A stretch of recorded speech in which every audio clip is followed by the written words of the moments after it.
Dobrodošli u City Break Zagreb. Danas se vraćamo u strogi centar grada i to na istočnu stranu, koja obiluje predivnom arhitekturom, modom hrvatskih dizajnera, otkačenim kafićima i barovima i mirnom oazom parka Maksimir. Od trga Bana Jelačića Jurišićevom ulicom za svega nekoliko minuta dolazite do trga hrvatskih velikana.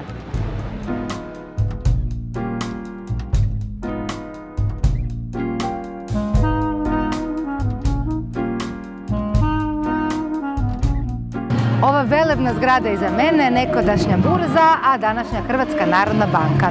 Djelo je poznatog i cijenjenog arhitekta 20. stoljeća Viktora Kovačića. U popularnom Mojo baru, koji se smjestio na ovom trgu, u bilo koje doba dana možete naići na neku promociju knjige, degustaciju vina ili live svirku. Osvježili smo se kavicom, krećemo u nastavak ZG turneje. Na putu do sljedeće znamenitosti, Meštrovićevog paviljona, nailazimo na jedan šarmantan dizajnerski shop. Evo nas u dućanu jednog od najuspješnijih hrvatskih brendova, Sheriff & Cherry.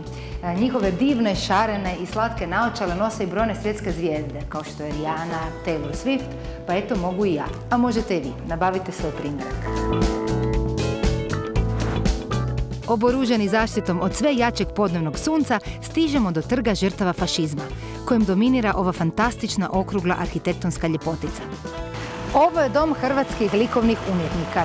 Izgrađen je po idejnoj skici slavnog hrvatskog kipara Ivana Meštrovića, pa je poznat i kao Meštrovićev paviljon.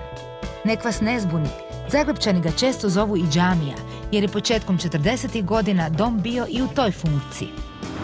Odavde krećemo prema Martićevoj ulici, koja je postala sinonim za kreativnost, urbanost i opuštenu, ali radnu atmosferu.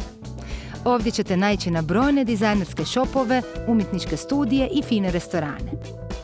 A ako ste za dobru knjigu uz opuštenu i mirnu atmosferu, tada je za vas Buksa, omiljeno mjesto zagrebačkih kulturnjaka i jedan od rijetkih nepušačkih kafića u Zagrebu.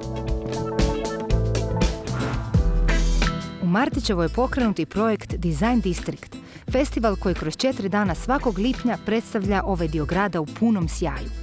Preko 200 dizajnera, arhitekata i umjetnika prezentiraju svoj rad i svakodnevni život u ovom kvartu.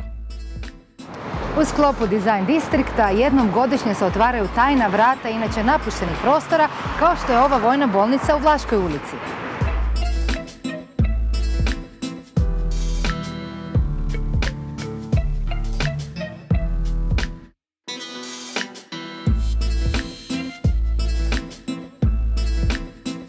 Dizajneri, sajmovi knjiga, izložbe. Slobodno možemo reći da je Martićeva postala zagrebački Soho.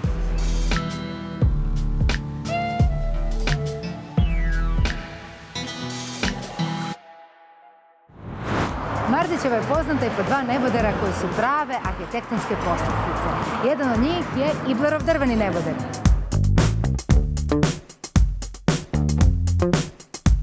I predivan Vitićev neboder koji se upravo renovirao. Mnogi zagrebački ljubitelji arhitekture sanjaju o stanu u ovoj kultnoj zgradi. A ako vam je već dosta gradske vreve, uputite se prema nedalekom parku Maksimir, zelenoj oazi po površini jednakoj njujorškom Central Parku. Maksimir je prvo javno šetalište u jugoistočnoj Europi i to čak s 5 jezera.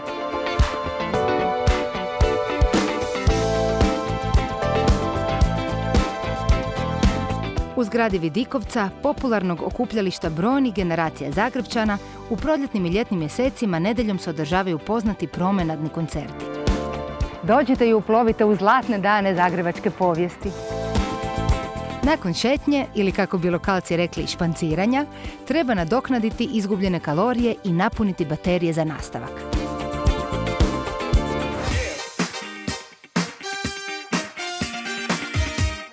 Ovaj fantastičan bistro restoran zove se Ružmarin i smješten je u staroj tvornici električnih žarulja. On je inače najpoznatiji po svojim burgerima, a mi smo danas odlučili probati i plodove mora i plodove tora. Od plodova mora ovdje imamo losos, kozice, tartar od tune, ovdje i kozji sir, tart od limuna, voćna košarica s jagodama. Ovo je sve za mene. Zašto mi je tanjur ovako mali? Jedva čekam da probam sve. A ako je sport, a ne hrana, vaša strast, zaputite se u jugozapadni dio grada i posjetite Jarun, omiljeno okupljalište rekreativaca svih vrsta. Zagrebčani Jarun zovu Zagrebačko more.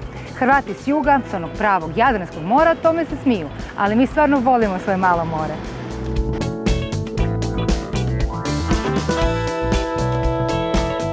Do Jaruna iz centra Zagreba stižete Savskom cestom.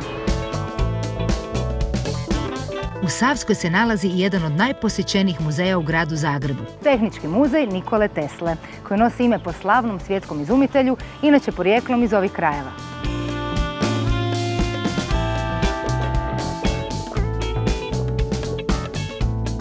Osim što ćete u muzeju vidjeti brojne fascinantne eksponate, ne propustite priliku da sudjelujete i u pravim znanstvenim pokusima.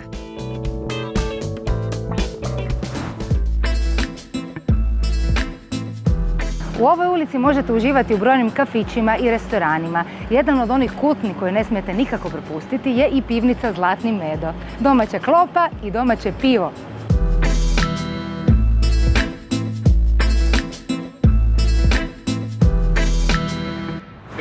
Posjetite i najneobičniji zagrebački vrt, Most Unusual Garden, maštovito uređen kafić koji je trenutno itekako u trendu. U Savskoj ima dovoljno kafića da možete započeti i završiti vaš izlazak. No mi smo se večeras odlučili za jednu posebnu noćnu avanturu. Gornjogradski dvori i palače svake godine jedan tjedan tijekom ljeta otvaraju svoja vrata i puštaju nas da uđemo u njihova tajnovita dvorišta i vrtove. Ovdje su nekoć hodali aristokrati, organizirali su se balovi, ovdje su se nekoć sklapali ozbiljni politički poslovi, a danas ovdje u ovim dvorištima možete uživati u prekrasnoj atmosferi, možete nešto fino piti, popričati s prijateljima, a isto tako možete čuti neku krasnu priču i legendu iz gornjogradske prošlosti. Dragi naši gledatelji, došli smo do kraja posljednje epizode prvog serijala emisije City Break Zagreb. Nadam se da ste uživali u našoj maloj turneji. Ima naravno još jako puno toga lijepoga u Zagrebu i za vidjeti, i za doživjeti, i za degustirati. Sve ćemo to, ali nekom drugom prigodom. Za sada mi smo vas namamili i sad vas čekamo. Vidimo se u Zagrebu! Kako biste uštedjeli dok uživate u Zagrebu i svemu što on nudi, možete kupiti Zagreb Card, koji vam omogućava besplatan javni prijevoz, brojne popuste i besplatne ulaze u neke od najvažnijih turističkih atrakcija.